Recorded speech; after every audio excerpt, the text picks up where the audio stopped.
Welcome, everyone, to another episode of the Adeptus Ridiculous podcast. My name is DK Diamantes. I am not going to be wasting too much time on the intro today because it's a super special episode. So if you enjoy the podcast and you want to support the podcast, head over to patreon.com/AdeptusRidiculous, where you can get access to the Discord, bloopers if they happen. $15 tier gets you access to all of our posters in crispy digital HD format. Patreon.com/AdeptusRidiculous. You can follow for free. It's great. Patreon.com/AdeptusRidiculous.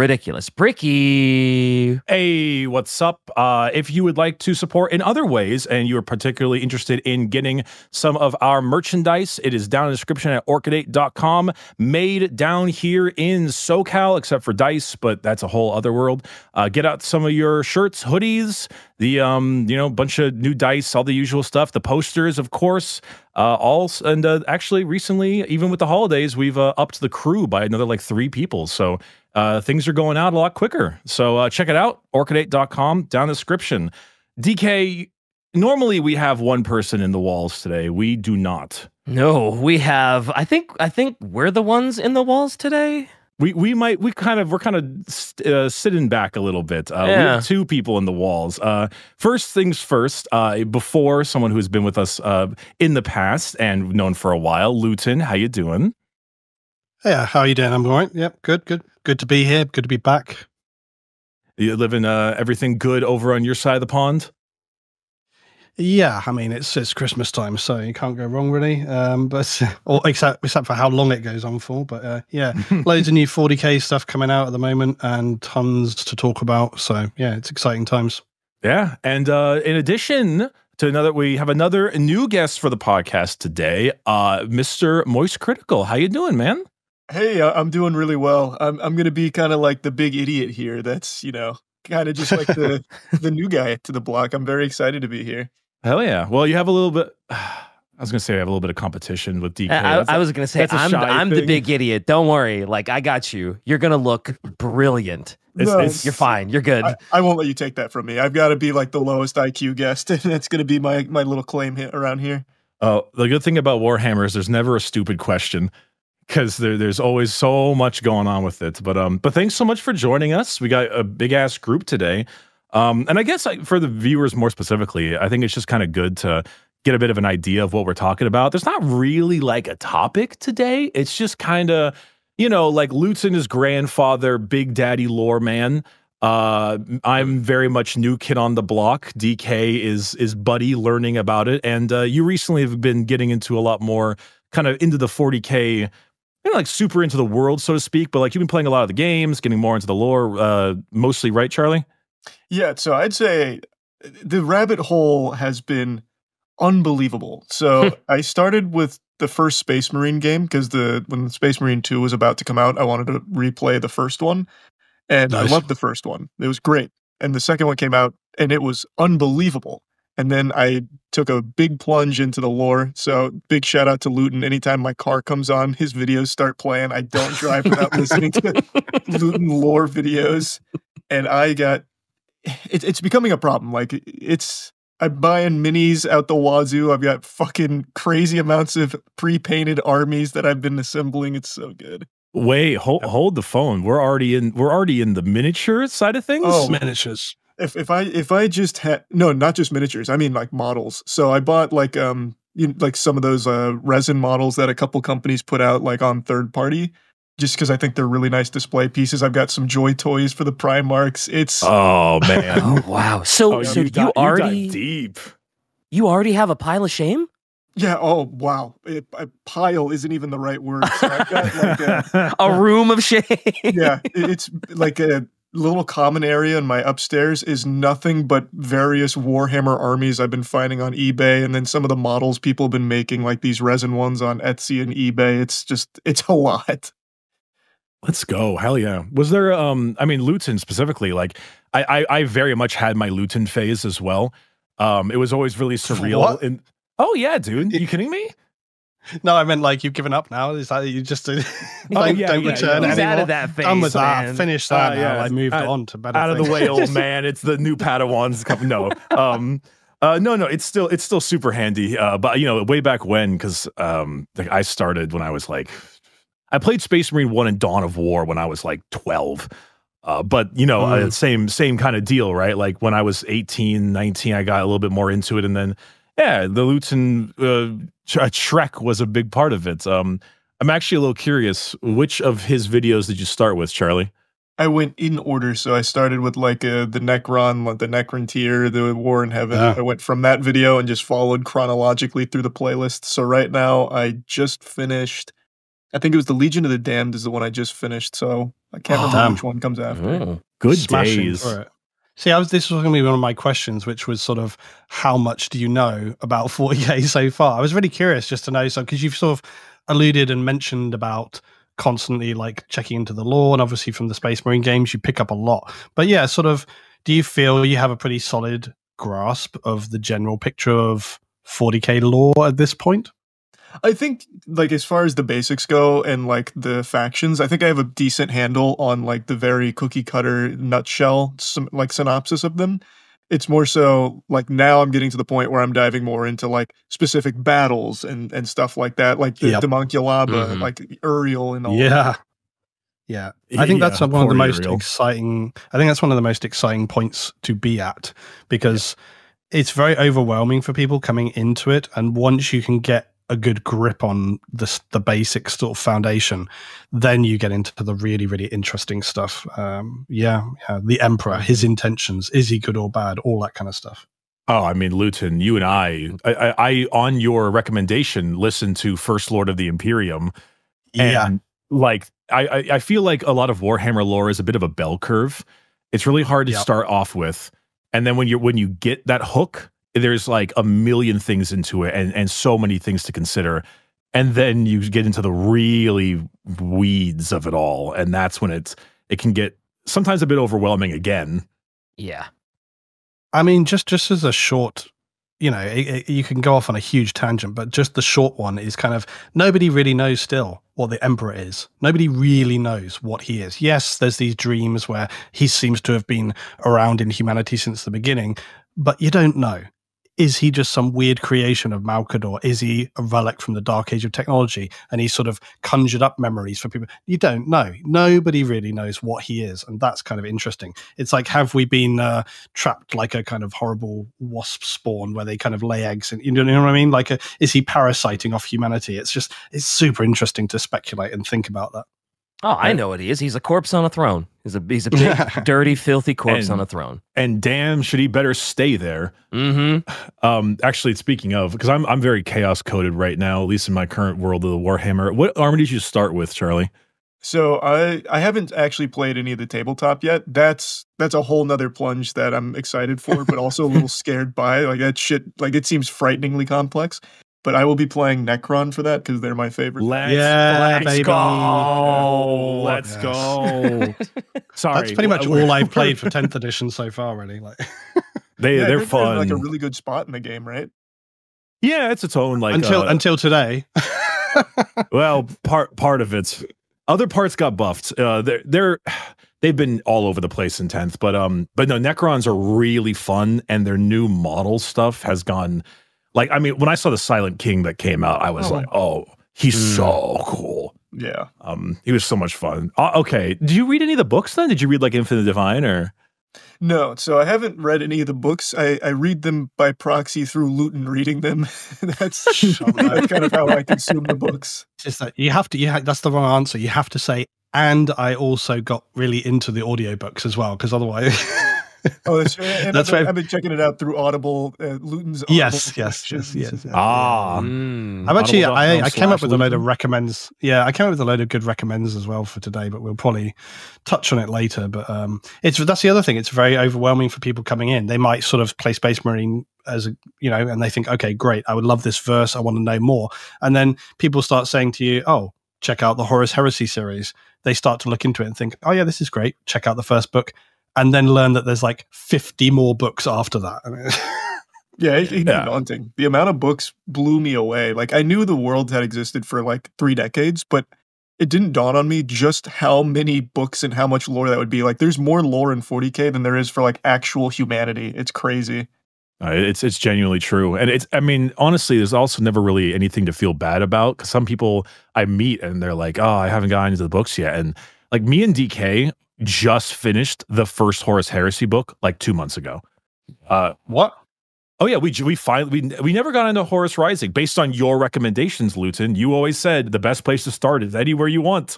That's true. That is true. You can start anywhere with it, but the Heresy book series or audio book series it's really, really good. But the key thing, if you start with it, Charlie, is the first 4 books are solid. After that, you can pick and choose a little, because there are some where they kind of get really into like one specific character, and it's like, some people just want to go through it back to back because they want to be really comprehensive. But yeah, it can be variable, as you might imagine from a book series of like 50 novels. Yeah.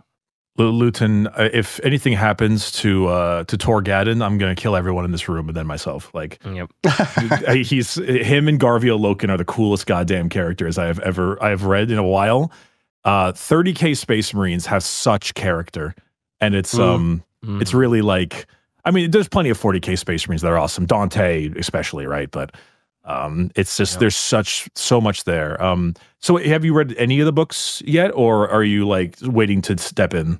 Yeah, no, I haven't actually read any of the books yet. A buddy, so pretty much everyone around me has gotten into Warhammer as well. So a bunch of my buddies have started reading them. So I'll probably start pretty soon. Yeah, it's painful how good they are. Yeah. Like, you just don't expect them to be holding up with like other like real books. Like, it's wild, man. Have you seen the branching timeline of like all of the Horus Heresy books and just like the order you're supposed to go in? It's No, I haven't seen that. It's like opening up the Path of Exile skill tree for the first time and just being like, oh, that's a lot. That's a lot of diverging paths. And then you read, but then you go do what I do, and you read the Night Lord's books, and it becomes your next fucking Bible, and you base your personality off of it. It's good stuff. I think some of the really good ones to start with are like some of those novella ones, which maybe like, for example, Valdor Birth of the Imperium. Valdor, because yeah, if you have a good grounding in sort of the 40K foundation, like Charlie's saying, that one starts, Charlie, basically sort of pre-Great Crusade. So it starts on Earth, like as they're kind of getting started and almost rebuilding human society. And it's super interesting because it gets into kind of ethical issues and sort of the Emperor being a bit of a hypocrite and all this kind of stuff. It's super interesting, but it's a great springboard. I would almost read that, I think, Bricky, before I went on to the Heresy series, personally. I think The Last Church, too. Really like The Last Church. The Last Church. Yeah, maybe The Last Church as well. It's a good story, but some people are like, the Emperor's arguments are not, he's not a good debater. Like, no, he's very much not, but it paints a picture of the Emperor as like a hypocritical tyrant. Is The Last Church about when the Emperor was, he got into the argument with the guy about like his ethics and what he was trying to do? I can't remember the name of the guy. Pretty much, yeah. He was like one of the last church founders, and he just kind of walks in and he's like, "You're stupid, and everything you like is stupid." And then he like burns the church to the ground. Yes. As you do. Maturing in 40K is real in Warhammer is loving the Emperor and then really being like, wow, this guy's a dick. I have a question. Charlie, I'm just curious. Having sort of learned about 40K and how completely insane it can be, but also how quite, I don't know, heavy it can be. What has been your impression coming in? Do you find it to be silly, stupid, ridiculous? I know obviously the Space Marine games. Do you find you get more of a feel of it as being like ridiculous and over the top? Or does it feel gritty and grounded? Like if you had to fall one way or the other, which way would you go? For me, it's gritty and grounded. Like so some of the earlier stuff feels more satirical than more like the more recent stuff. But for some reason, for me, it hits as like a really grounded take on what this really far future would look like. Like the way that information is dispersed where you can't even trust some of the information that comes out really just makes it feel so real to me. Even if something is truly over the top, it just feels like, oh, that makes sense. Like that's still like grounded to me. Like even if something like I already mentioned the Demonculaba, even something as over the top ridiculous as that is like, no, like that's turbo evil, like cartoonishly evil, but it still feels like grounded. Like this feels like something that could happen. Yeah, I think. I'm sorry, Bricky. I'll let you go on, but I was just going to say I was thinking about this exact. I was just thinking about this exact thing today, and people always sort of have this thing of, oh, they either look at it seriously or not. What it feels like, 40K. What it always feels like to me is, I know how insane it is. I know how ridiculous it is, but I choose to approach it in a more grounded, serious way because you can do that too. And it always makes me think of kind of like a John Carpenter film, like the classic The Thing. It's ridiculous. Even for example, when they in The Thing they see the head walking off on the floor, and he's like, "You've got to be fucking kidding!" And it's like, yeah, it's insane, but somehow they all play it straight. They all play it so serious, and that somehow grounds it still, makes it feel. And I always think 40K feels like that to me. No, that's basically exactly what I was going to agree with you on. Is it's farcical to an extreme, but they play it perfectly. They treat it so seriously that it becomes almost humorous. Me and DK did an episode a bit ago. It was on the Adeptus Arbites, which is like the Judge Dredd cops. Literally the Judge Dredd cops. Literally the Judge Dredd cops. They've gotten some good style recently, but the main thing, the funny thing was they had like their book of law, and their book of law is the size of like multiple, like a city-sized library, and more laws are being added every single day to the point where it's impossible to track it. So no matter what happens, most prisoners die of starvation before they get a hearing because it takes that long for you to or they die of old age because it takes that long to sift through the law books to see if you're actually innocent. It's just it's a nice little poke at, the systems. It's great. It's a good time. Yeah, and even hearing that, that is, that's silly. But to me, that still feels so grounded. I could take that seriously. Yeah. Well, it makes sense for the world too, right?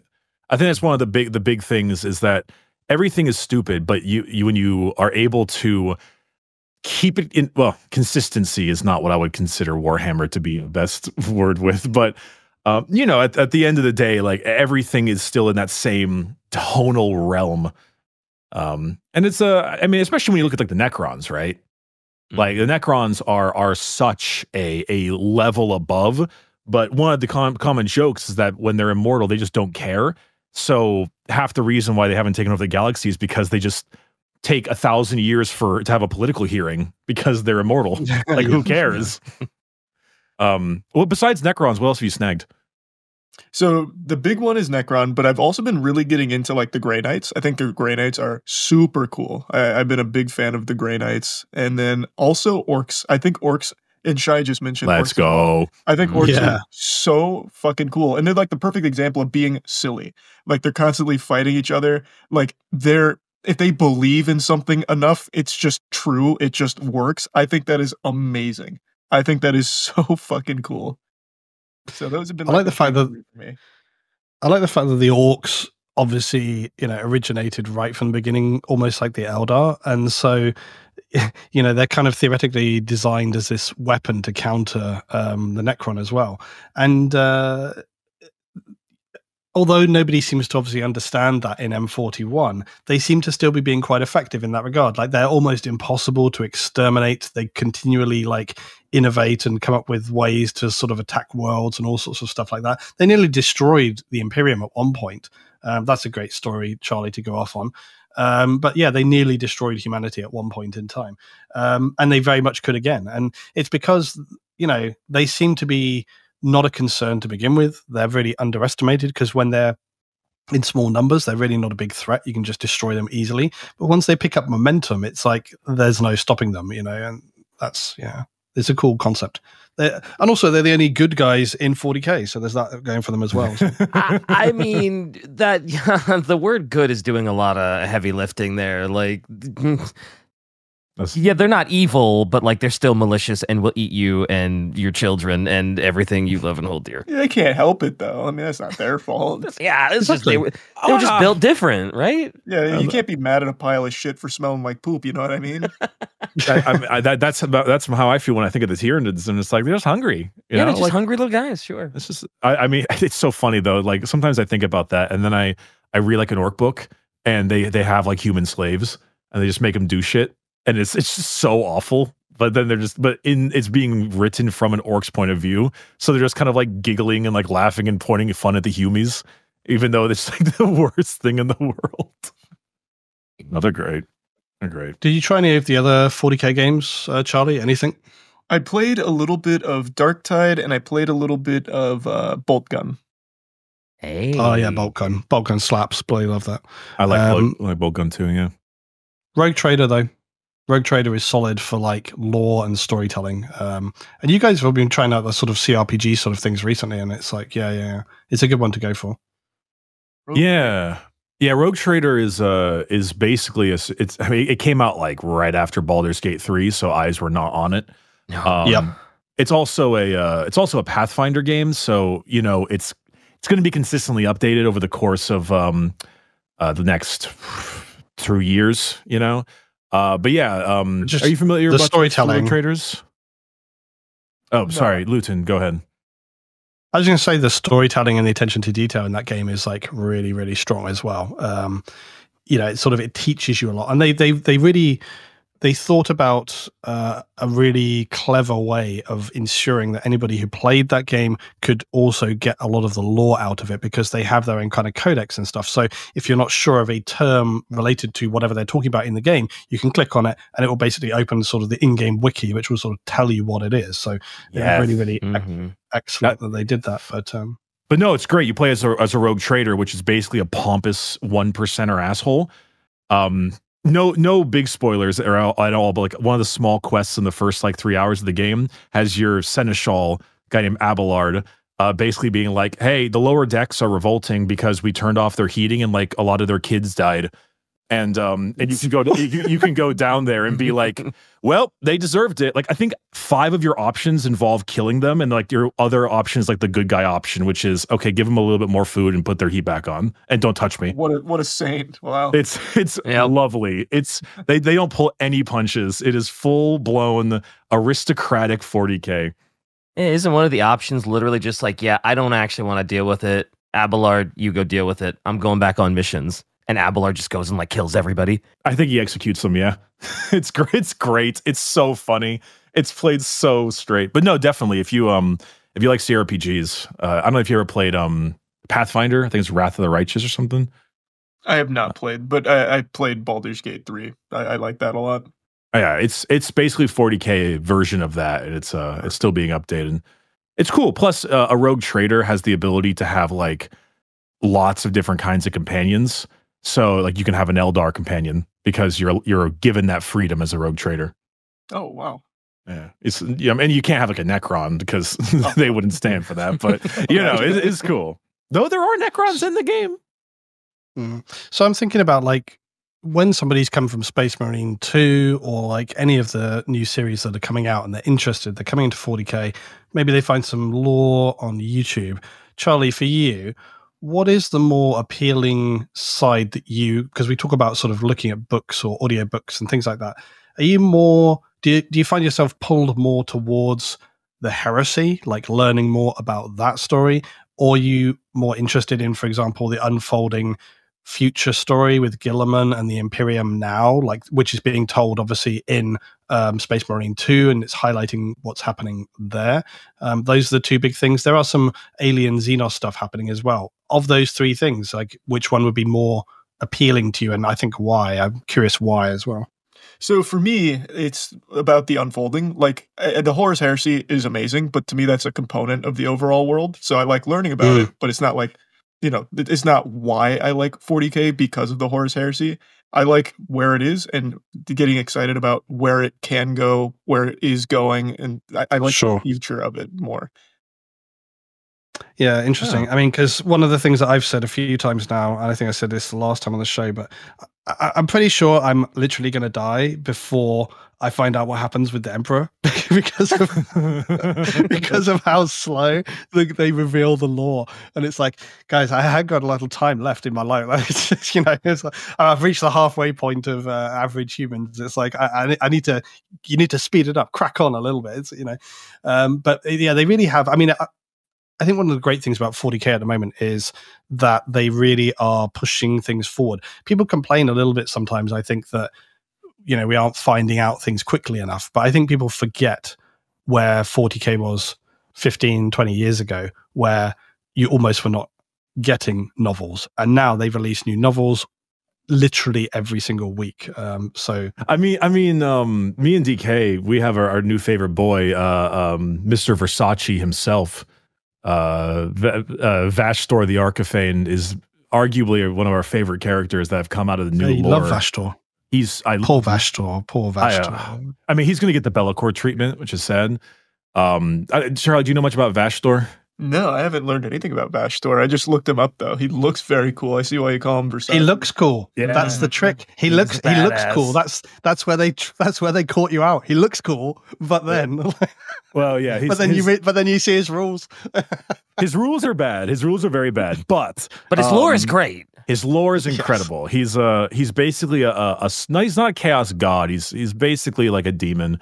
But he's a strong demon. Yeah, he wants to be a new chaos god. He's a wannabe. But he's an arms dealer and mafia boss. So he builds corrupted demon engines and demon weapons, and he sells them to the gods. But often, like a demon weapon has some demon trapped inside of it and will whisper sweet nothings to you. Yep. He kind of makes that, but often a lot of like smaller, lesser demons will want to be, I don't know, in like a big, disgusting machine and kill as many people as they can. And so they go to Vashtor, and Vashtor is like, okay, sign here on the dotted line with your blood and feed me this many souls in this period of time. And then you get to keep your body forever.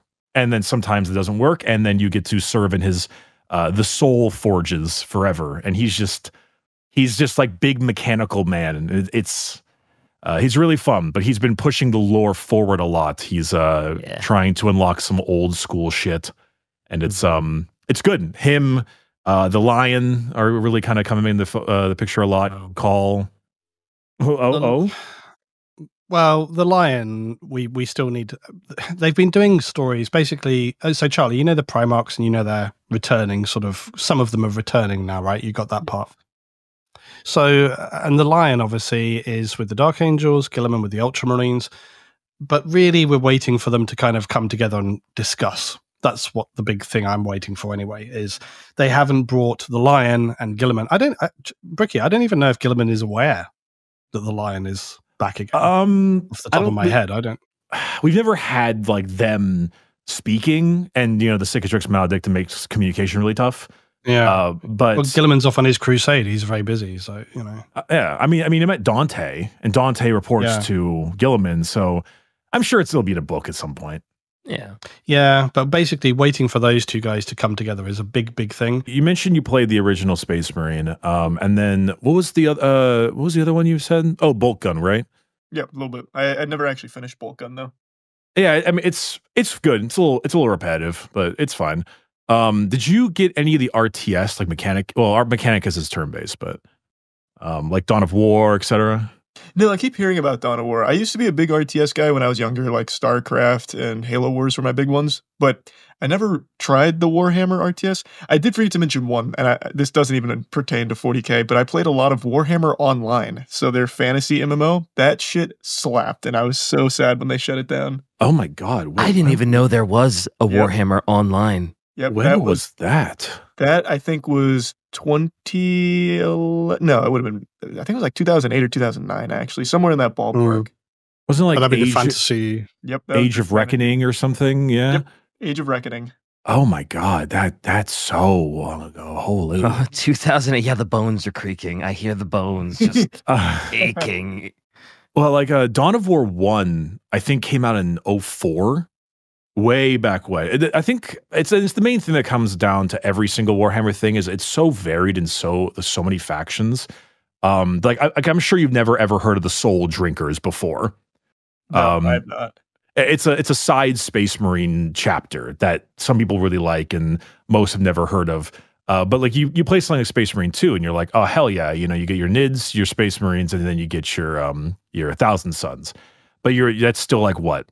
Like 6% of all the factions in the game, if even. And I think Dawn of War was really popular because it's an RTS, but it had like 9 factions. And so you had, Imperial Guard, Space Marines, Eldar, Necrons, Orcs, Tyranids, etc. It was very, very comprehensive, which made it a lot of fun. Yeah, it sounds cool. I totally forgot about Warhammer Online. My God. Charlie, so obviously, like, you collect a lot of stuff I've seen before, like the cards and all those things. So in terms of 40K, obviously you haven't played the game. You said you think it's a bit intimidating, but I really don't think it is, especially at the moment. I think it can seem that way, and there's a whole talk about how complex it is and their rules and stuff. But I think to get started with it, it's pretty straightforward. But I'm curious, like, are you more interested in sort of just collecting armies or characters and so on, so that you can have them as a collection and look at them and think, oh yeah, this is X thing in the lore? Or are you very much sort of leading up to wanting to actually play the game? So I used to be just collecting things for the sake of collecting them. Recently, I've been playing like all of the card games that I've collected from. Like, I'd always played Yu-Gi-Oh, but I'd never played enough Yu-Gi-Oh that would really justify the stupid collection I have for it until pretty recently. Same with Magic, same with One Piece. And for Warhammer, I really think they're beautiful pieces on their own right, especially like from professional painters, which I've been getting quite a few of. So I think for a display, they look great, but it's nice to be able to take them out of the display and play them. So I definitely want to learn it, so that way they'll have utility. But it is cool to be able to point to like Mortarion, right, which is a Primarch I just got in from the eBay seller, and point to him and then be able to say like, this is the Primarch, this is his faction, this is now he turned to chaos. Like, it's cool to be able to do that. I think this is one of the best things about 40K, and I've probably talked about it in videos that you might have seen. But the best thing for me about 40K is that people come in to it from different directions. So you might come in from a recommendation to check out a book. You might come into it from playing Space Marine 2, and then you learn, oh, there's the books, and there's the tabletop, and there's the painting. But I think what's great is that people can overlap those things, and you can enjoy it in different ways. And you may, for example, listen to the stories. You might play the video games. You start collecting the models. You don't play the tabletop like you're saying with the cards initially, but over time you may do. And it's cool that people can kind of go at their own pace and enjoy different areas. I think that's a really cool aspect of it, which I think, for example, something like Star Wars didn't have for the longest time. They've started doing their own sort of tabletop stuff recently, but it's just incomparable to 40K, but I love that it just has this big tent of different things going on with it. And I think, is that really appealing as well? Like, because you were saying about like how much lore there is and how much you want to sort of invest and get into that.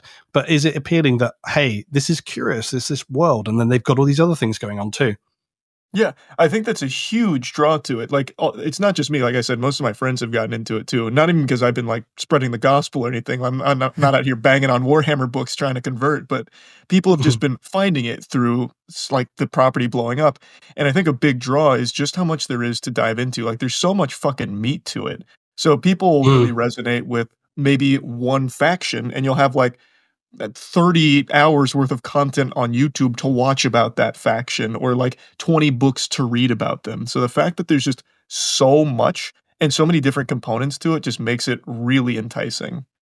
Yeah, every single faction has your ability to dive super deep into it, and it's often surprising. Like DK, for example, when he was getting into the factions, his big intrigue were Thousand Sons, and what was the other one again? It's just 1,000 Suns at the start, really. It was mainly 1,000 Suns, but I remember as we would kind of like move through our different topics, because prior to the podcast here, almost 4-year anniversary, yippee. The DK knew nothing, and so as we kept on like learning more and more, some things just kind of resonate. Like I think we were both. There's a Dark Angel book that came out about the lion, which is Son of the Forest.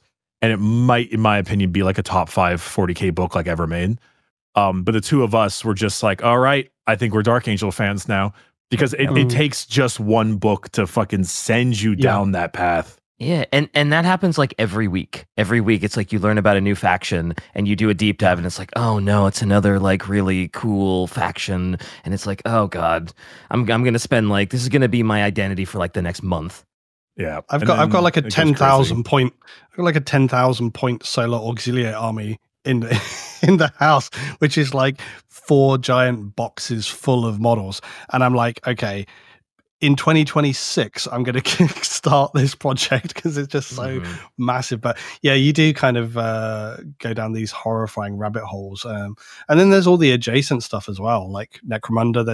There's tabletop games which are set like within hive cities, Charlie, or you can go to the Heresy and it's just Titans fighting. And there's loads of different, that's the other thing within 40K. It's like they've even got like adjacent sub-faction games and stuff like this, which is awesome. I mean, that's how broad of a world it is that they can actually create divergent games off of the main IP in the first place, which is epic, Yeah, I think it's super cool. It actually brings me to a question for you guys that I have, because I haven't found anything in 40K that I think is lame. Like, there's nothing I don't like. So I'm curious on each one of you. Is there like a faction you hate or a component of 40K that you guys just fucking despise?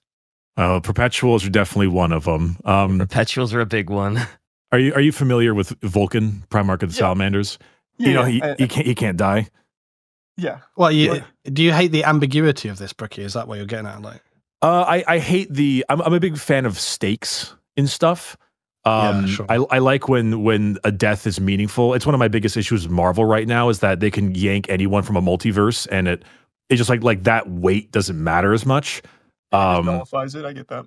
Yeah, and so like Vulcan, literally, so far as we can tell, cannot die at all, and it drops some stakes. That's one of them. I mean, that's for Shy. I definitely have a couple, but Luetin and DK, you can go first. Oh, I am renowned for my hatred of the Ultramarines.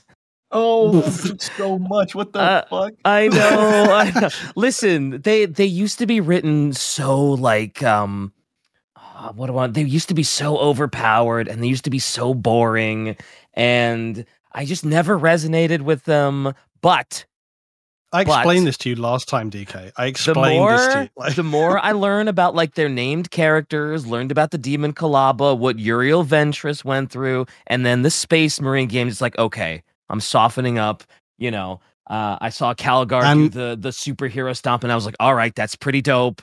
All right, okay. Ultramarines are okay. They're guilt about the heresy. They absolutely are. But I'm softening up to them. But man, they're just such Boy Scouts. They were definitely worse back in the day to an extent. Yeah. But they definitely got a real glow up. I fully agree. Learning about Ketos Aquarius especially, I was like, oh shit. I think that's why I will do. I think that's why individual character books are important. I was saying in the Heresy how like you can kind of skip over certain books because they just focus in on one thing, and like maybe if you're trying to get like a big picture of the Heresy, like you don't need to go in detail. Like Nemesis, do you need to go in on Nemesis? Like, do you need that one if you're going through the Heresy series? Yes, but maybe not. So I think character books, like DK is saying, really flesh out factions. And that's kind of a problem with 40K, which is that it's so big sometimes that you can get a rough idea about something, but in order to go in on it, and I've often said to people about this, I'm like, at what point do you drill down on a specific thing, right? Like Charlie probably knows about the Eldar, the Inari, but again, there are several books about the Inari, which are super interesting, but that's pretty specific to put your time into that, to drill down on it. But in terms of what I think is lame, I mean, can I just say Tau? Can I can I just say Tau? Like, do I have to explain? Can I just say Tau? Faction Tau. Is that a common take? Do people not like the Tau? Well, I mean, less lately.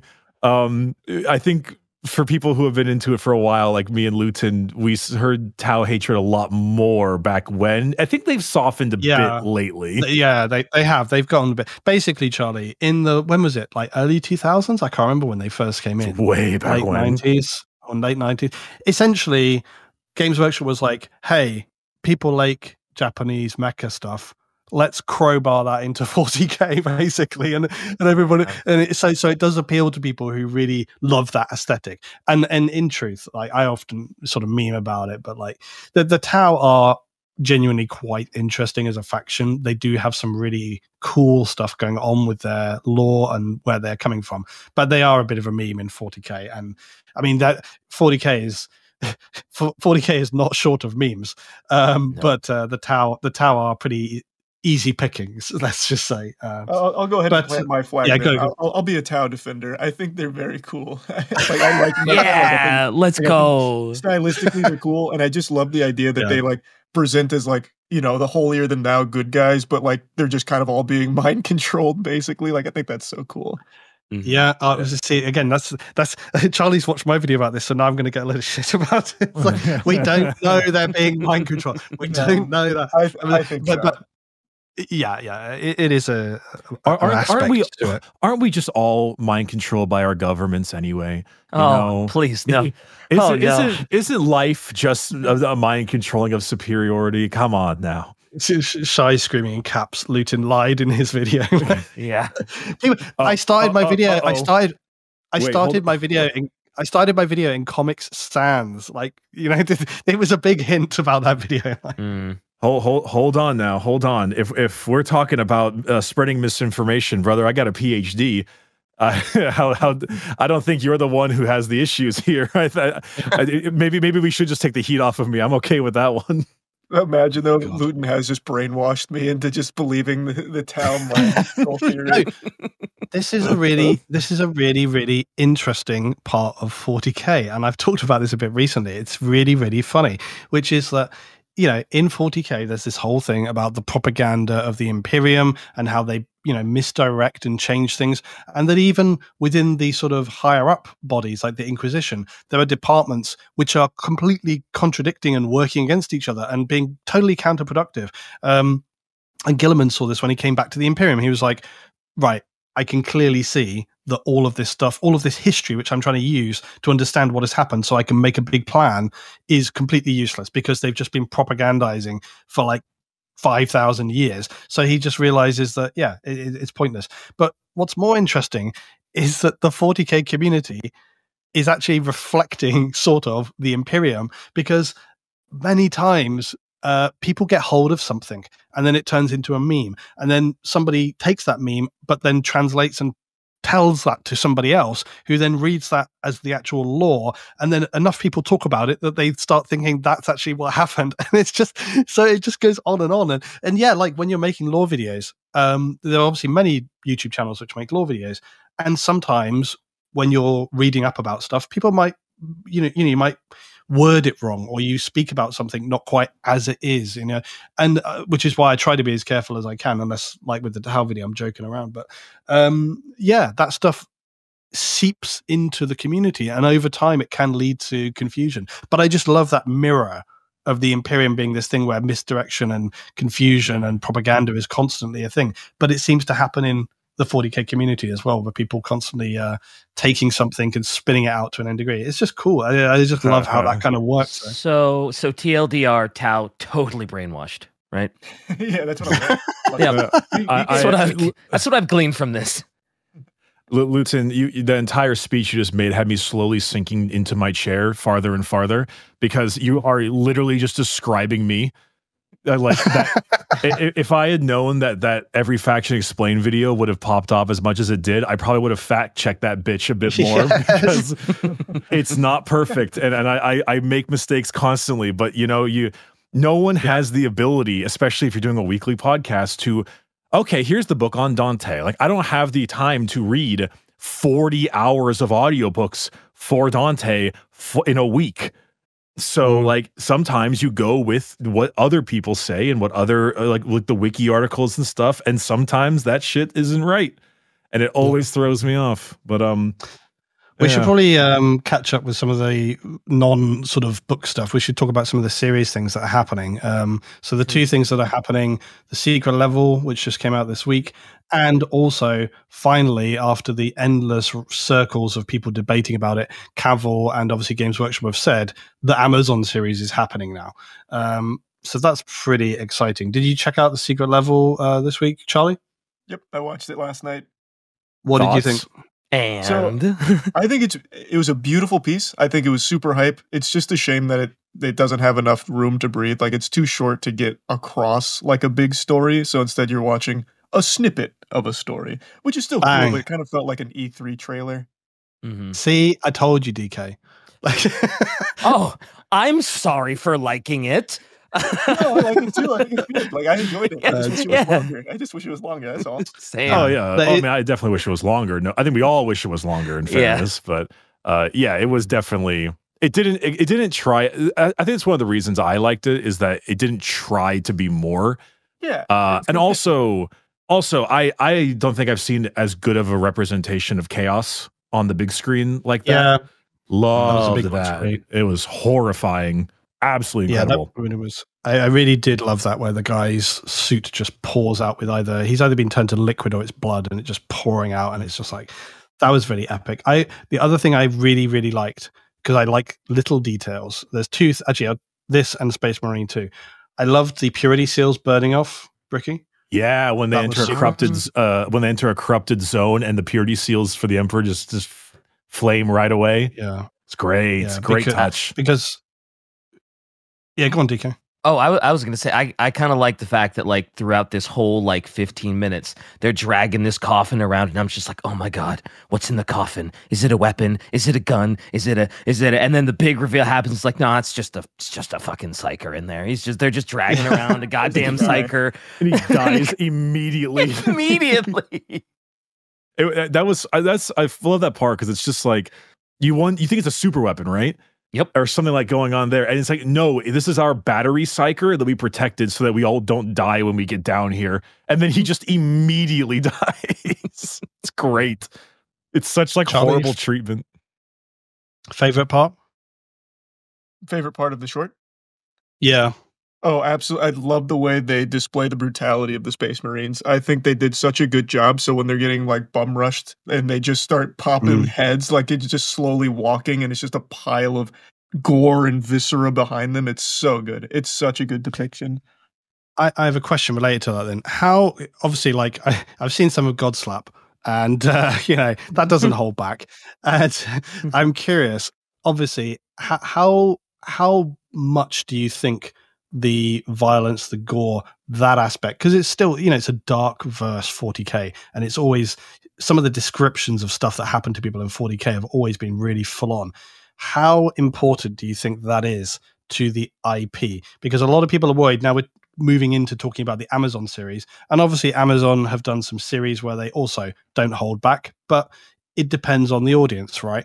So my question is, going into potentially in a few years' time, this series, how important do you think it is that they retain that level of visceral violence in the series? Basically, is important enough to, like, do you think it defines it in a way?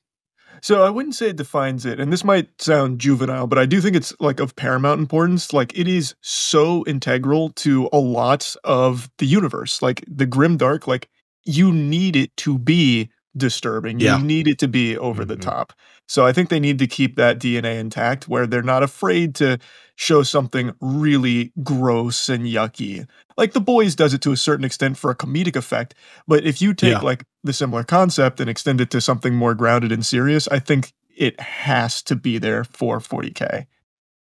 I'm full agreement. I think one of the things that I've really appreciated is that in the past, mainly since COVID, it's become significantly more, people always say the word mainstream, but it has become significantly more popular.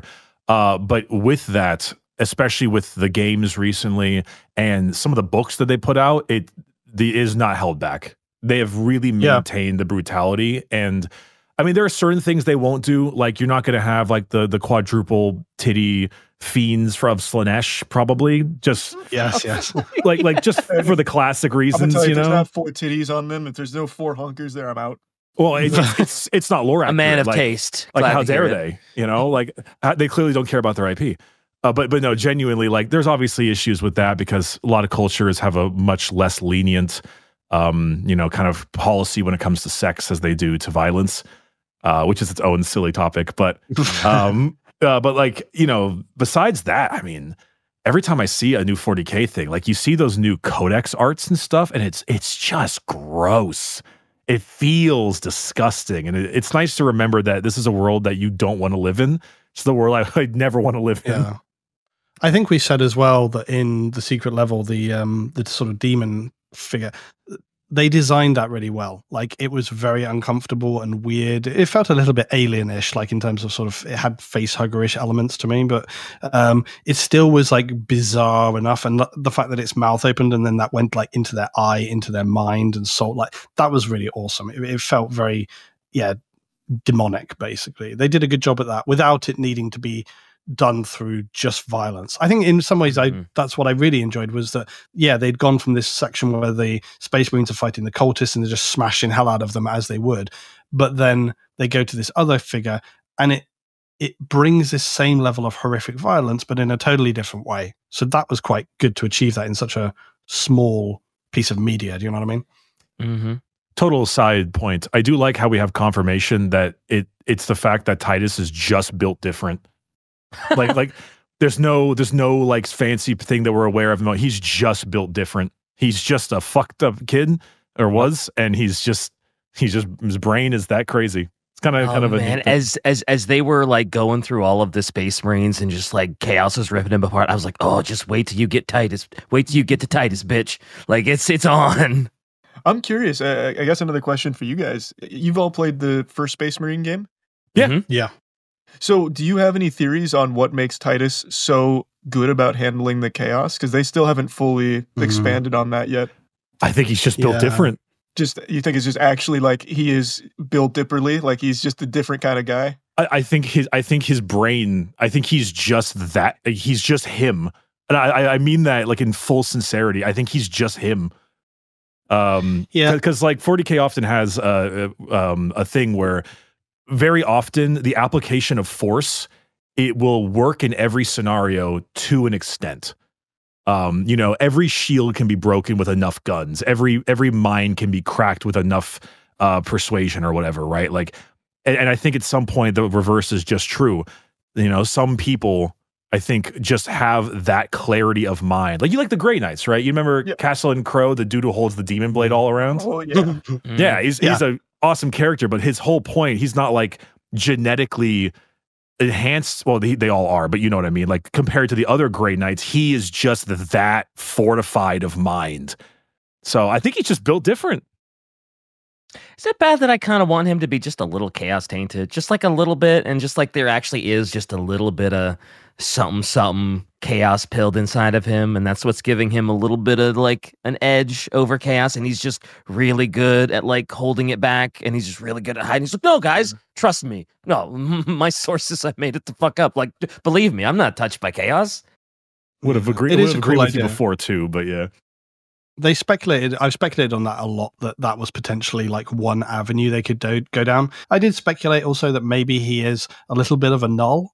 Like maybe because the psychic scale is very, sliding. You can be a very powerful psychic, you can be a human with a little bit of psychic power, or you can go the other way. You can be a little bit null, And the idea of that is that, in human society and if there's one person who nobody likes, they're probably a little bit of a null. They give off an irritating vibe to everybody. So I think I think Titus sort of has a bit of that, and maybe that sort of protected him. But the Chaos Marine in the original Space Marine game, of course, he alludes a lot to, you have been selected. There's something going on. I mean, Tzeentch, like I said in my video as well, but it plays a long game. And it's interesting to me that Tzeentch was in the secret level video again. So maybe there is something going on there. I don't know. I think it's important here. Charlie, do you know what a null is? Yep. Okay, good. I was thinking this whole time, I was like, oh, I hope he's read up on that one, because some people don't quite know what that is, and it throws it. But yeah. That's another one I'm curious about, whether they will address that when they come to the series itself. That being, they always think about Space Marine 2. They show the Space Marines coming in. They save everybody as best they can. They obviously write off some aspects to it. But, I mean, are they going to get into the Sisters of Silence? Are they going to get into them capturing humans of all ages, children included, throwing them on a ship, taking them back to Terra so the Emperor can consume them? Are they going to cover that? And it's, that I want them to do that. I want them to show not just Space Marine strong. I want them to show the Imperium is horrifying. They need to show that because it's an important duality in 40K, I think. That's one of the things that I have reservations about. I feel like, so for someone that doesn't know Warhammer, the big draw is like, oh, these Space Marines, they're like really cool war machines. Yeah.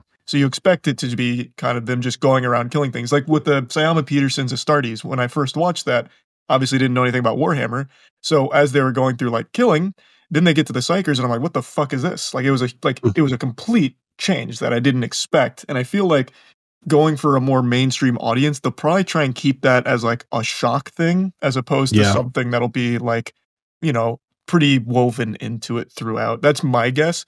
But I'd like if they were a little less, you know, a little more willing to show that kind of element to it and put it more forefront. They humorously. Oh, go ahead, Luke.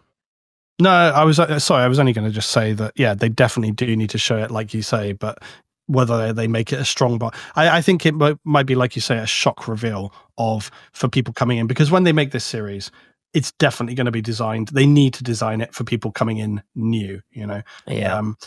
It's going to be super interesting just to see how they handle it. Similarly to something like Dune. You know, Dune is such a massive verse as well, with loads of big concepts. And that's, again, a big discussion to be had later about the similarities between Dune and 40K. But I mean, the navigators, etc., etc. Yeah, Dune in any sci-fi property, right? Yeah. But I mean, again, directors, for the Amazon series, we don't know exactly who's... do we know who's involved in the Amazon series yet? I don't know. I think it's too early.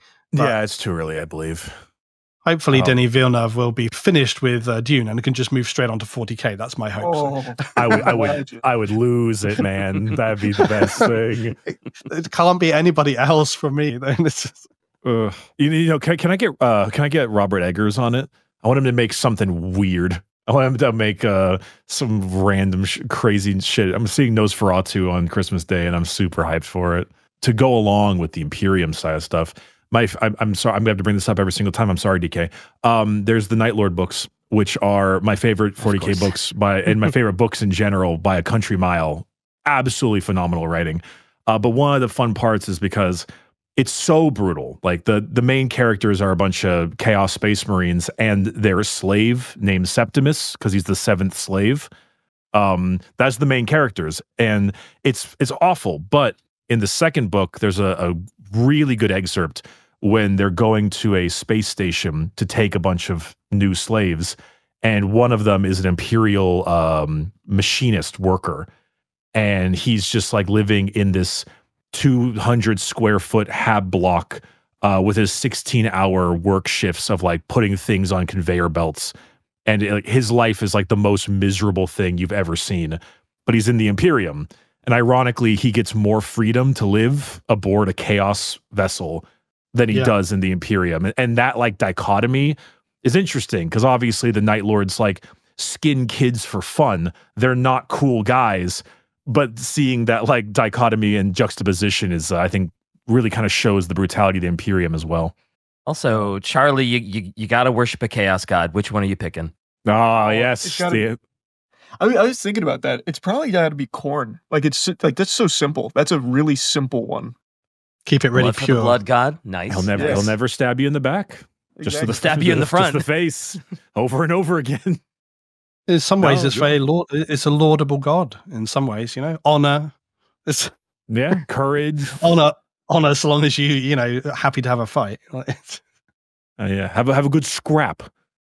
Khorne. The interesting thing about Khorne is that it doesn't care who is fighting, which I think sometimes people forget about that. So even if other Chaos factions are fighting one another, or even the Orcs are getting involved and they start killing, you know, if lots of Chaos Marines are dying, Khorne doesn't really care about that. Khorne's quite happy about that. It just wants the blood shed. Doesn't care whose it is. So not biased one way or the other, which is interesting compared to some of the other. The meme gods. of Khorne cares not where the blood flows, and it's just like the little Mudeng hippo biting someone's ankle, like toothless.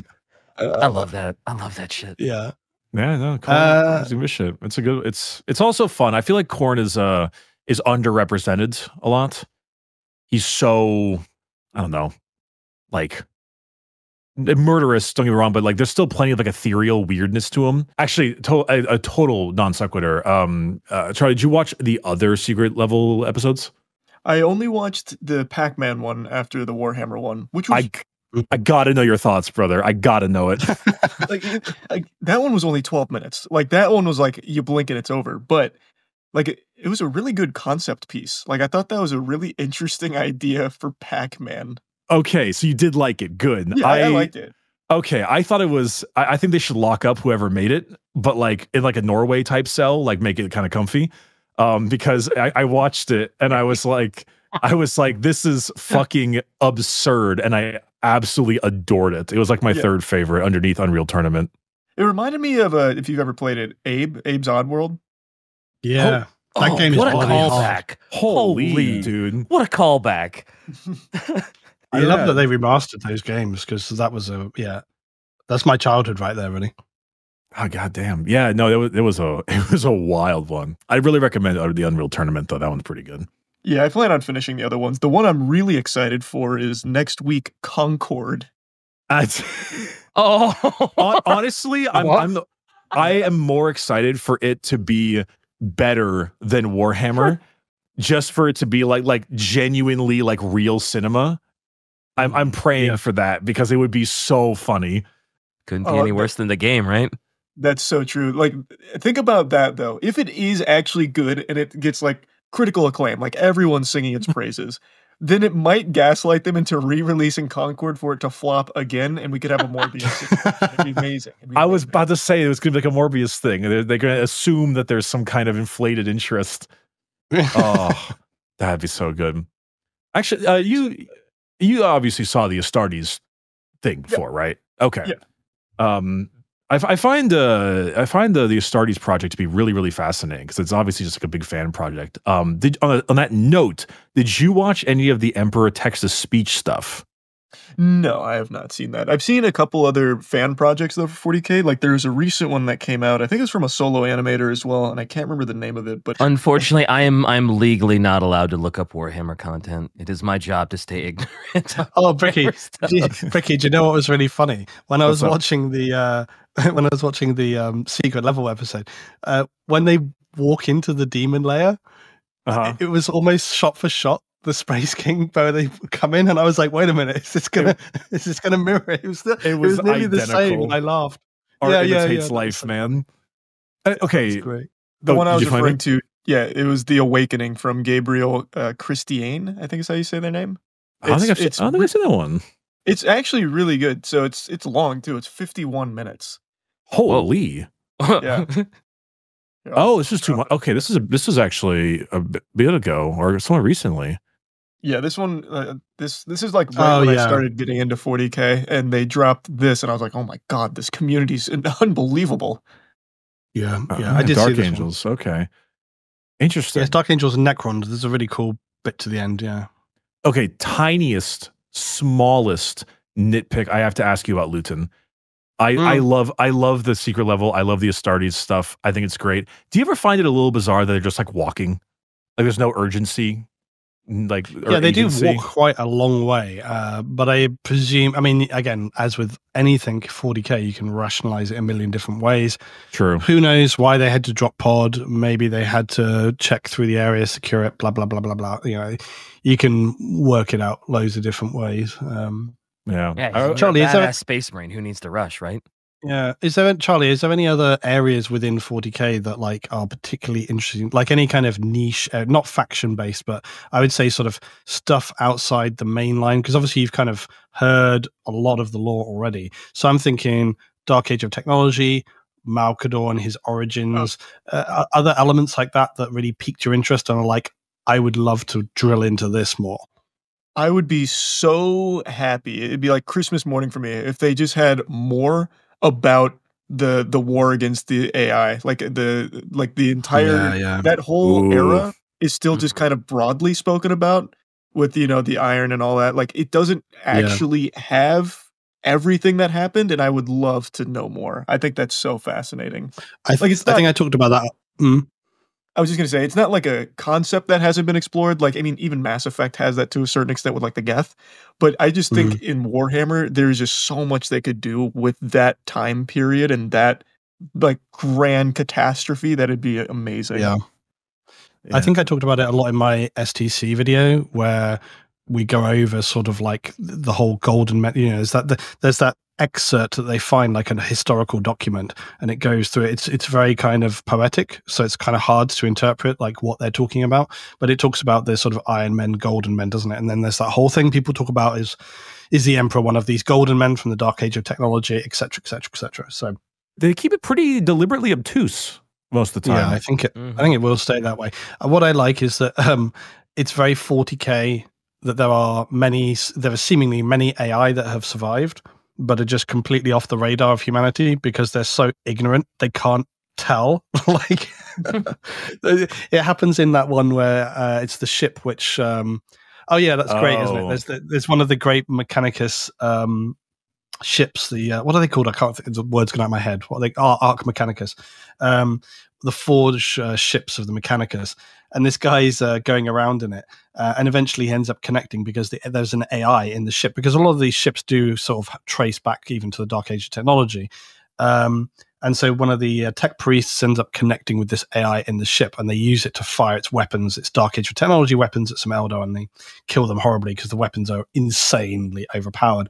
But what I love about that is that they've been going around the galaxy trying to find like a fully working STC sort of forge or whatever, without realizing that the ship they're on actually is that, and they're sort of going around trying to find it, but actually the ship that they're traveling in is what they're looking for, which is amazing. But again, they would never be able to use it because the Mechanicus are so ignorant comparative to the scale of knowledge in the Dark Age of technology, and I love that. I love that. Shai makes such a good point. That's a robot in Rogue Trader, one of the Rogue Trader minis, and yeah, you are 025, literally one of the Men of Iron. And he just put an Aquila on him. And when people ask, he's like, I have been remote controlled by Adeptus Mechanicus. And then no one says anything. Yes. Yeah, that's true. Are you familiar much with the Voton lore, Charlie, at all? No, I don't know about that. So they're like the new space dwarves. They're basically just rock and stone, but like in 40K. They're the most recent faction, so they're pretty new. Their big shtick is the Voton. What it is it's a gigantic STC kind of core that was sent to the people in the galactic core of the galaxy, but they have such a reliance on it that it's ended up turning into a situation where they almost kind of deify it, not quite deify it, but they revere it. But it's been on the whole time for so long that it's like opening up 90,000 tabs of Google Chrome. And so like they ask it for questions all the time, and sometimes it'll take days to respond, but they've started going wacky.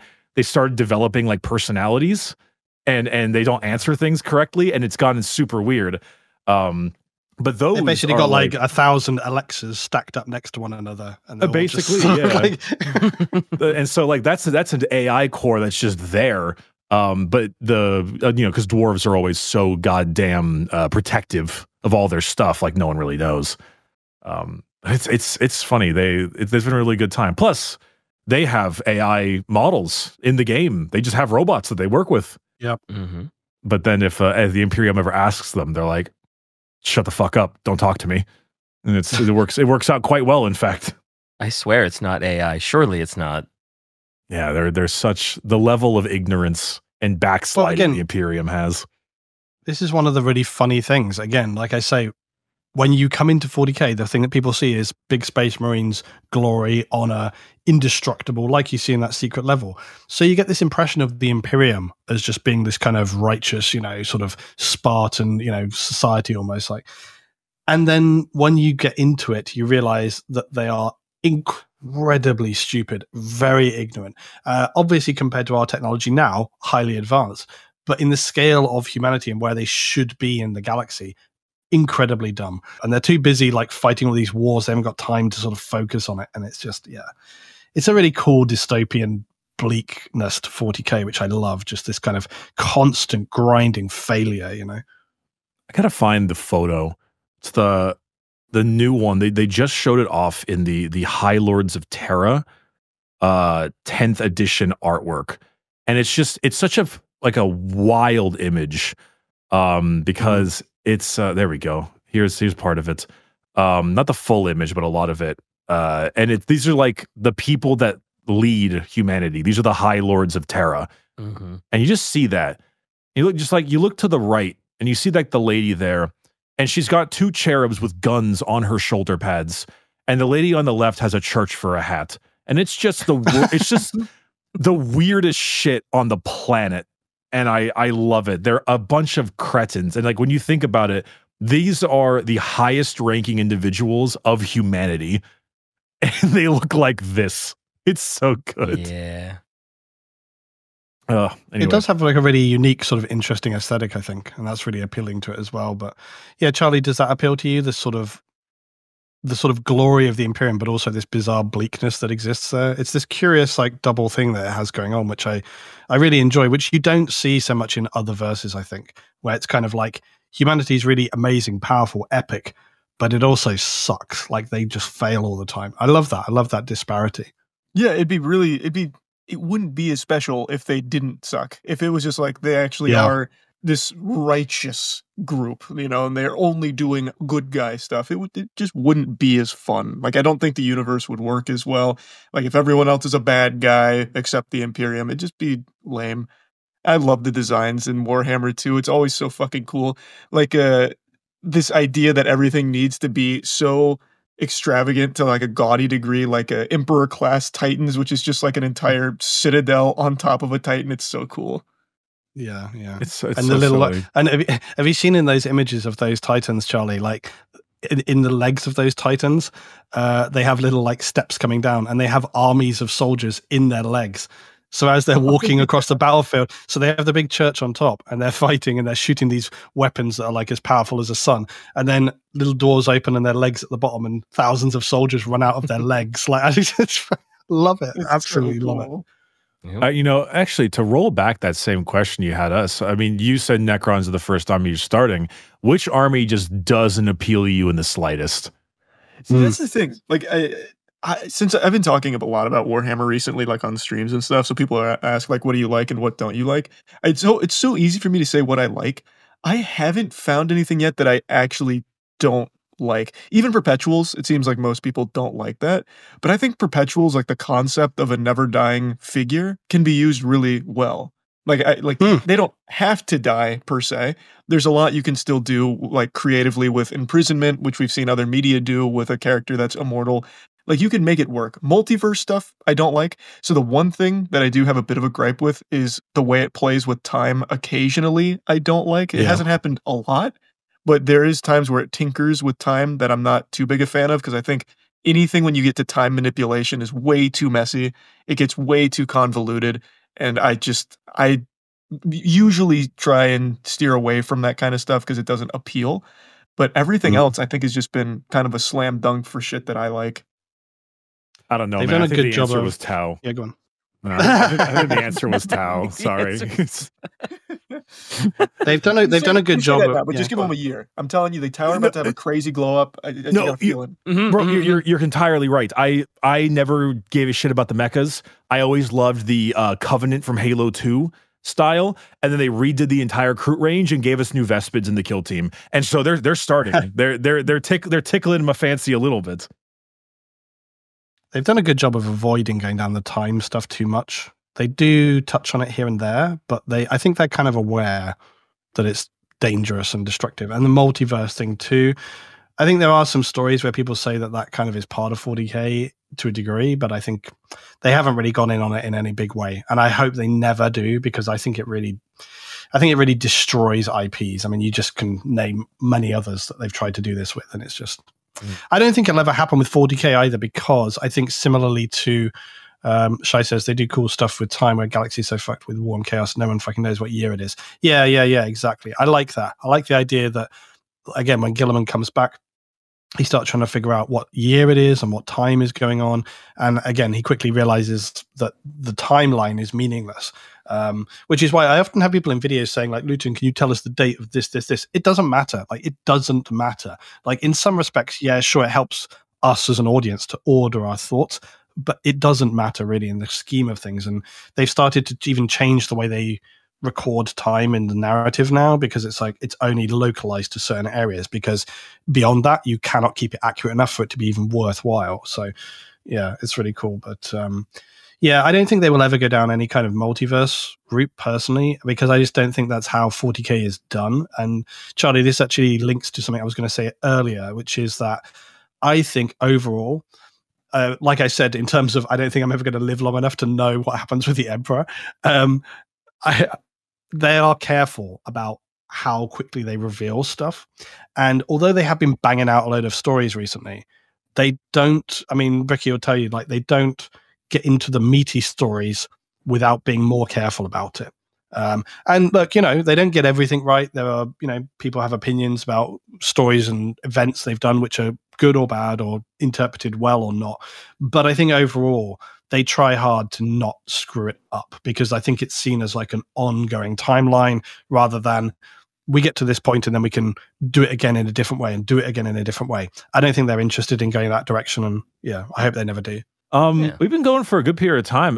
Did you have any other questions particularly or things you're curious about or want to kind of topics to hit on? Nothing too particular. I think all of us here are pretty excited for the future of the property. Like I just got into it and it seems like I got in at the point where everything's starting to fall into place, where they're doing more and more and bigger. I know for a while Games Workshop had a reputation of being like really against like growing it like too much. At least that's the impression I got. Like with Astartes, they had the big drama where they wanted to take it down. Like they didn't like that. But I mean, from my perspective, it looks like they're not clamping down as hard. Like the Awakening's still up. So to me, it just seems like they're really looking to push it more. Yeah, no, I think it's moving in the right direction. I think the broader the company and the IP gets, the more they start to see that. I think they're working with people more. And I think when that series comes out, that's going to be the big deal. That's going to be like a era-defining time. Actually, I mean, just a last thought as well, Charlie. I mean, do you find it particularly, well, I mean, it is interesting, but do you find it particularly interesting or any thought about how kind of 40K has sort of been off the cultural radar? Do you know what I mean? Like, it's always been there. And I think if you're into gaming culture and that sort of thing in general, you kind of know of 40K because there are games and there are things and people. But it seems like for so many people, a lot of people, it's kind of been on the periphery, and only in the last sort of 5 years, it's really got some teeth. And I think when this series comes out, that's going to be it. Like, it's going to be fully, I hate to say it, but it's sort of, well, I don't know, not mainstream. I don't think it'll be mainstream, but the audience will. Yeah, but before you would say, like, I play a lot of Warhammer, and people would say, what's that? And then now eventually you'll say, oh, yeah, I think I saw a little bit of that. Like, it's kind of hitting that point. I don't know, like a big Prime series, Henry Cavill, like that. I don't think mainstream is like that far off from what like that success. Like if it's successful, like I think that could push it like full on mainstream, right? I certainly think so. Like that's a crazy big name to have attached to it. And in my perspective, Warhammer has always had a really healthy community from at least since I've been in it, like looking back on everything. Like there's entire studios that are, their whole business is painting minis for people and they make a killing doing that. There's whole YouTube channels that get, like you guys, millions upon millions of views with a dedicated community that just love the property. So like it feels like it's always been healthy, just for some reason falling to the wayside in like the cultural zeitgeist or whatever. But it in a similar way like Magic the Gathering, right? Magic the Gathering's been there since the 90s, but only recently have people really been starting to talk about it more and make more content around it. So I feel like with this show, it's going to be that big like eureka moment, like Warhammer's always been good and now you're all hearing about it. But you know, it is here, it's been here for a long time, so it's gonna blow up. Yep. That's the hope. I mean, I feel like, everyone got trapped in their homes for a whole year, and that it's really good time to paint minis, and look up lore videos, and yep. Yeah, that was the time for it. No, I think it's a shook up bottle just waiting for someone to uncork it. I think it's good. I think for the most part, my only real issues has just been general handling of certain things. I play a ton of the tabletop personally, and it's that's a thing that I think is becoming a bit more also mainstream as people kind of get into it, and especially with the rise of things like Tabletop Simulator, there's a little bit more like avenues to understand. But I don't know. There's a lot of options. Oh yeah, that's a good question. We were gonna ask. Right. Yeah, you gonna paint some minis? So Ooh. I like building them. I suck so much ass at painting. It's gross. Oh, same, brother. I feel the exact same way. Yeah, I think I'm we've just all been there, terrible right? at it. Yeah, good- I don't think I'll be painting them too frequently, but I've been buying painted minis from actually talented people, so I don't just ruin the fucking minis. I feel like it's a time thing. Like I know my old minis. Oh my god, my first army was Grey Knights, and holy shit, the thickness of those paint. They are so bad, but I think for me it's just time too. You know, we're all busy people, so considering that like painting a squad takes like 7 hours sometimes. It's just that's one of 2,000. Yeah, there's so many tiny little nooks and crannies and crevices that you got to get some paint in. It's so much, and I'm just not good at it. Yep. And then when you get like the really expensive models, and it's like, oh no, Oh, I yeah. paid a lot for that. My painting skills are not up to par for this. It's staying in the box. It's intimidating. I have models, or I have larger models, which I kept primed for like a year, 2 years before I even could start to approach them, because I had to plan out what sort of color scheme I was going to paint, how weathered it was going to be, all this kind of stuff. And yeah. But it is also a journey like anything, and just building them is really fun. Some people hate building. I find it really therapeutic. Same. I love building. Yeah, it's just, you can just steadily go along, build. You can listen to some stuff, listen to some lore, listen to some stories. So, yeah, it's good. I mean, this is actually another thing. I'll just tokenly throw this in here, Charlie.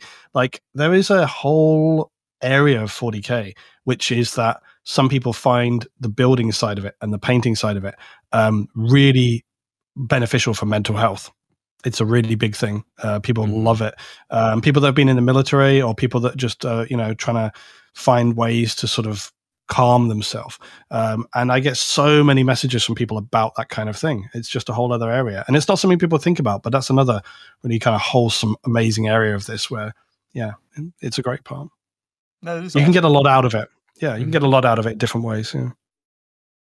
Yeah, no, it's and you know, it's one of those things. I think, especially a lot of people who like Warhammer can be a bit older, and I think for a lot of like older men, especially, they don't really have a creative outlet like that to be artistic in a way, and it's a nice one. And then you get to play with your little green army men and make noises and roll a shitload of dice, and it's the best. Anyway, rolling around time frame. Luetin, anything to add, or should we wrap it all up? I think we can wrap up. I think covered everything there. So yeah, it's been great. Hell yeah. Oh well, hey, Charlie, genuinely, really excited that you're getting into the hobby.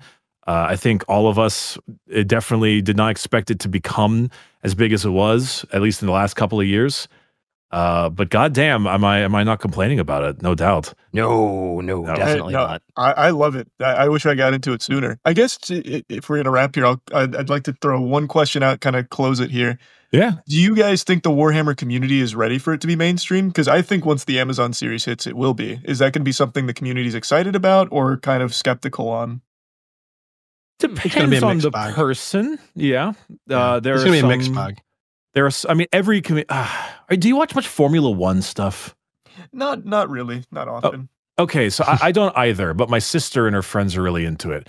And her thing she mentioned was like when it got, I guess Formula One had like a Netflix movie or like a something like that. And I don't remember exactly the name of the movie, but it got a ton of people into like a documentary into Formula One.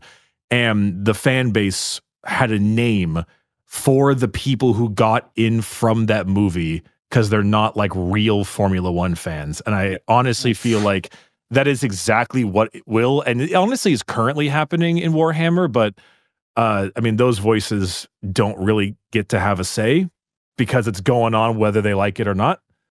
So as far as I'm concerned, I think it's definitely moving, but I think the more, what's the word I'm looking for? Reasonable voices will hopefully prevail as being popular and being good are not mutually exclusive. Yeah. I think it just depends entirely on how it's handled. In terms of anything getting bigger, you can handle it well or you can not. And I think the key thing with that is staying sort of true to the defining aspects of it, like we've already talked about. So in terms of the grim dark aesthetic and the narrative and keeping it all, making sense. Basically, don't do what Star Trek have done. Don't do Picard. Don't completely burn whole decades of lore and series. Don't do like what Star Wars has done, where they took all the extra material and just chucked it and burned it as well. Things can be really positive and really good as they expand, because budgets increase, you get more material, you get more stories, you get more expansion. And I try to remind people about that. I try to remind people that from the sort of 8th edition of 40k, we've expanded, and we've had for the longest time, it was 40k was stagnated. And that's the point where I took a break for like 3 editions or so, because nothing was happening. They told some stories, but nothing really was happening. And I think people forget that really quickly. People forget that there was like 10 years of the of 40k being a thing where nothing really happened. A lot of people have come into 40k in that the last sort of 10 years, and they forget what it was like a long time ago, where there were not stories, there were not novels, there were not audiobooks, there was no forward progression. 40k used to be, Charlie, basically the High Lords of Terror are ruling from Earth, Terror, and yeah, that's it. The Imperium is basically fighting aliens and keeping them at the door, and that's basically it. Nothing is really happening. And now we've got the Inari, we've got the Chaos Gods pushing back, we've got Abaddon coming in, we've got Guilliman returning, we've got the Emperor sort of stirring. There's all these things that are happening. I also think if you look back to like the series where it was like the Space Marines, some of the original animations sucked. Just the quality of the animation was not there. And I think another thing people have talked about with this series, potentially this Amazon series, is how seamlessly are they going to integrate visual effects and human characters. How seamlessly, because we all know that that's very, very, very hard to do in a way where your eye is not deceived. They're going to have to do it with a mixture of physical and well cut shots to sort of blend it all together and make it believable. What's that? We got books from the orc point of view, they're good, and Necron 2 fucking Lord of the Rings managed to do it 20 years ago. I know that's true, but Lord of the Rings is a little different because a lot of their outfits and stuff are physical, whereas Space Marines, in terms of the scale of Space Marines, you've got to be very clever how you integrate that. But I think in terms of the question of, is it going to be well received? It's dependent on all these things. It's dependent on how it's handled.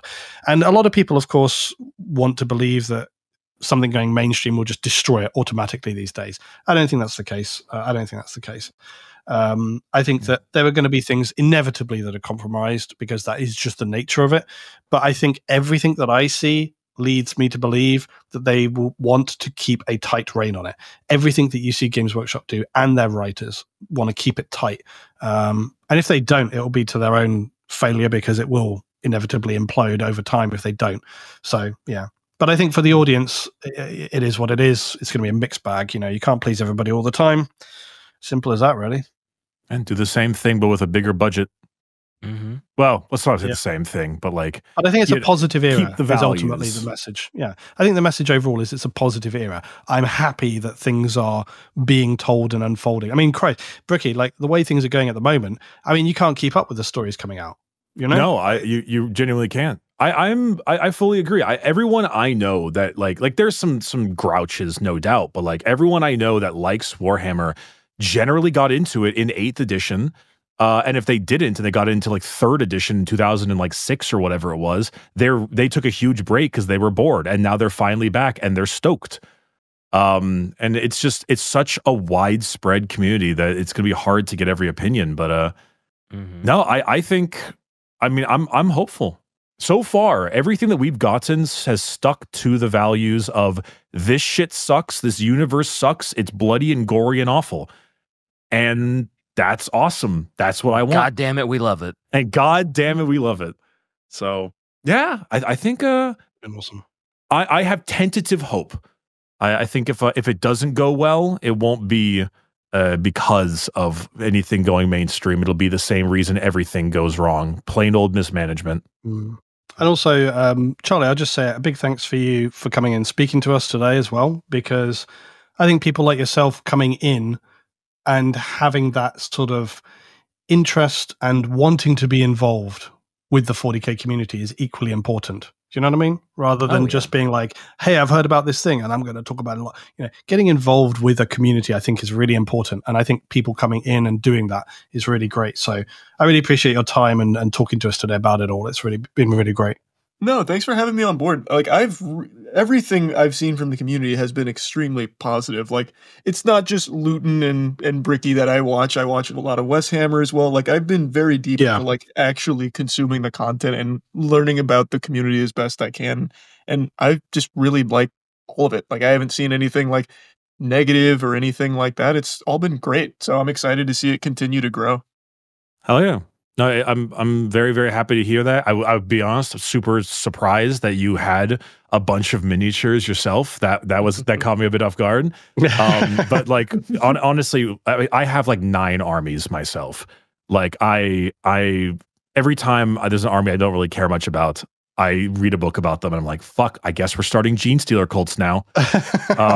You just reminded me, the Gene Stealer cults. I almost pulled the trigger on getting a comic painted version of the Gene Stealer cult. Dude, the Gene Stealer cults are amazing. I love them.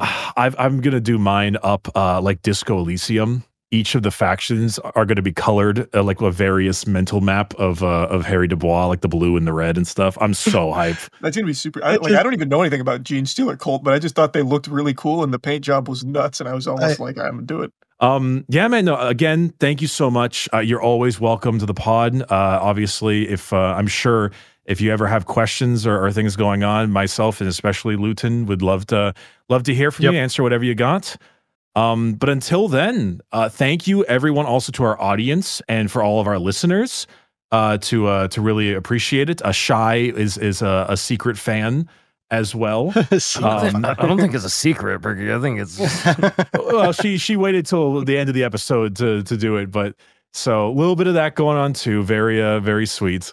And yeah, again, million times appreciate it. And all of us here at Adric, you know where to find us. But Luetin, do you want to shout yourself out for those who may not know who you are?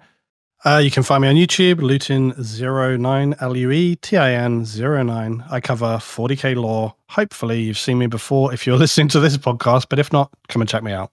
And Charlie, where can they find you? You can find me around under a bunch of silly names. Usually like Moist Critical or something. I have like 5 different dumb names. Yeah, Penguin Zero is an oldie. I remember that one from high school.